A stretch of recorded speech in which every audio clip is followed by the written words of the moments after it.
Hi guys! Ngayon naman ipapakita ko sa inyo yung mga lipstick kong bago, yung mga binigay sa akin. Ipapakita ko yung effect and yung shade na rin para if ever na may magustuhan kayo, check nyo na lang online. Hindi ko alam kung saan siya available pero papakita ko sa inyo yung shade and ano yung effect sa lips ko. Ayan, ito. Una-una yung Rose something siya from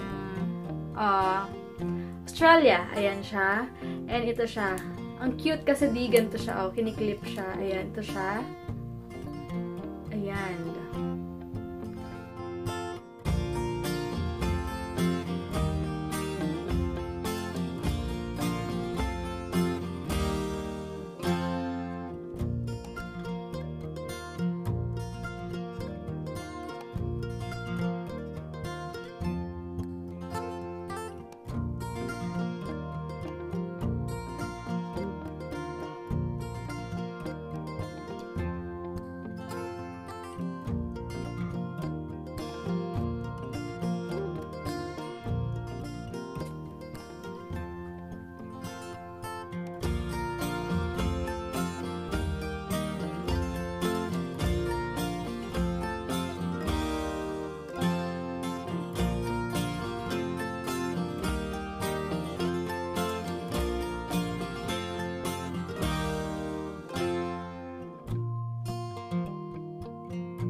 Ayan lang guys, na lang yung mga bago kong lipstick and ito pa pala, meron pa ako ditong lip liner pero hindi ko na malalagay muna sa lips ko kasi sobrang hapdi na ng labi ko.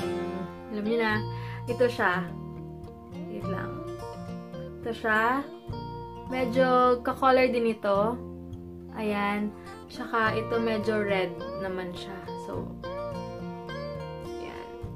So, yun lang guys. Sana nagustuhan nyo tong video na to and share ko lang sa inyo yung mga natanggap kong lipstick ngayong buwan ng July. So, yun lang guys. Thank you for watching!